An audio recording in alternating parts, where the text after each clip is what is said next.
I want you to imagine a chessboard, like this one, except I want you to imagine that it goes out in all directions beyond the table, okay? And it's covered in black and white pieces.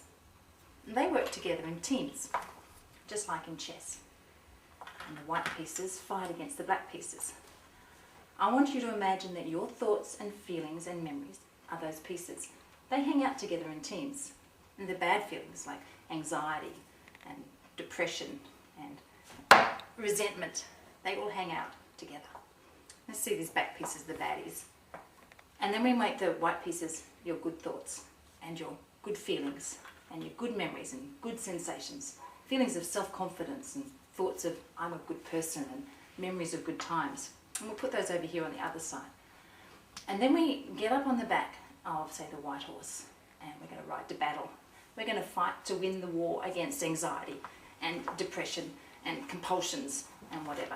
It's a war game. It's as if you're caught up in the battle, and winning that battle is terribly important. Can you imagine that? I can imagine the war. Okay. Okay. Right, so we might have a black knight, and it might attack you with, Annette, you're a bad mother.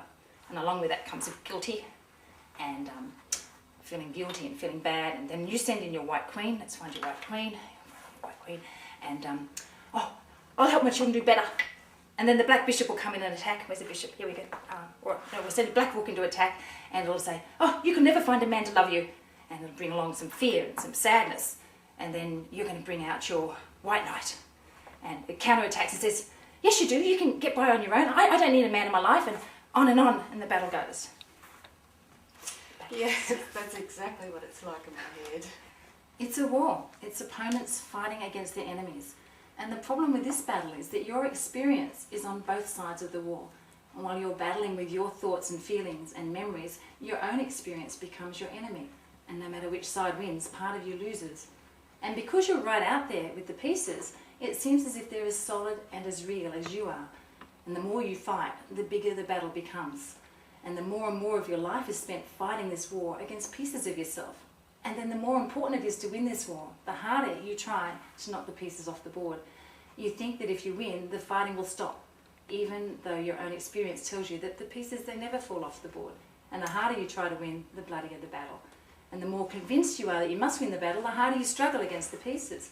And the more hopeless the prospect of winning the battle feels, and the more distant and disconnected you feel from life outside the war zone. And you've been living in a battlefield for a long time, and that's no way to live.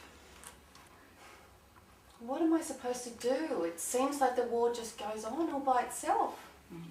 I'm not surprised it feels that way. You've been in the battle for a long time.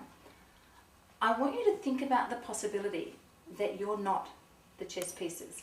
Think about it. If in this metaphor you aren't the chess pieces, who might you be?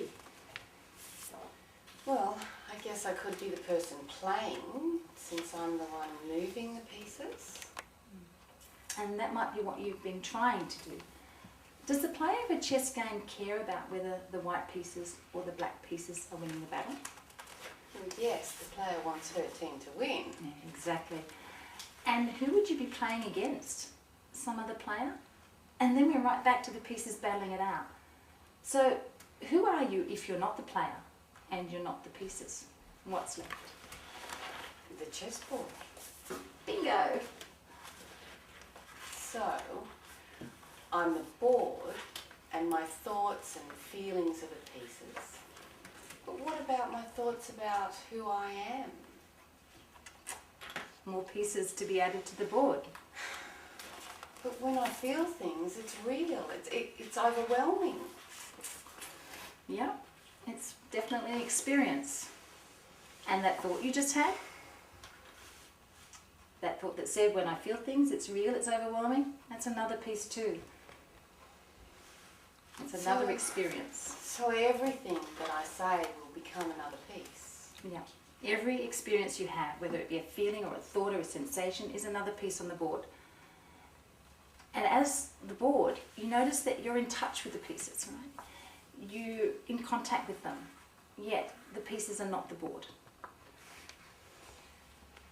Well, I think I'd just like to tip the board over.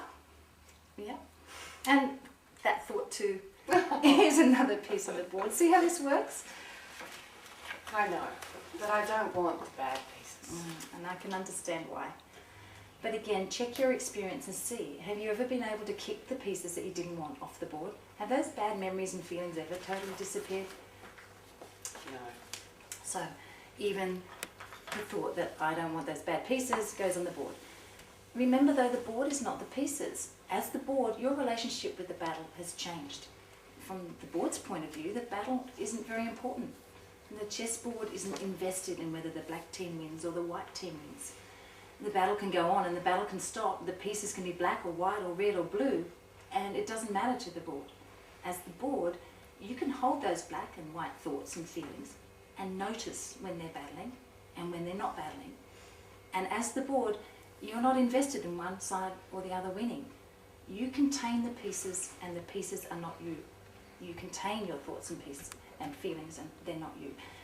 When you're at the same level as the board, they seem bigger and more important and you feel like you really have to win. At the board level, when you're the board, when your thoughts and feelings are not you, it's not so scary to be close to them. You're a locus or a perspective. You're like the board containing the pieces. When you're in the battle, fighting the pieces takes a lot of effort. And when you're the board, holding the pieces doesn't take much effort at all.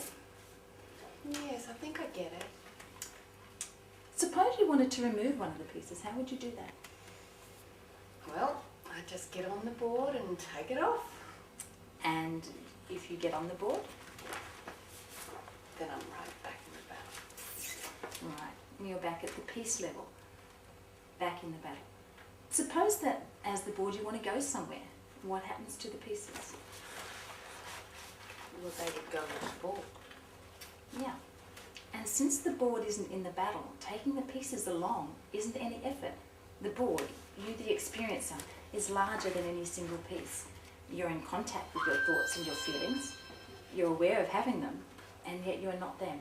You experience them, and you're continually adding to the board. And the pieces are not the board. The board can hold the pieces and remain intact and whole, and even if a piece says, this is overwhelming. So I could just put up with that junk in my head, and if I let it just be there, I can do other stuff, the really important stuff. Done.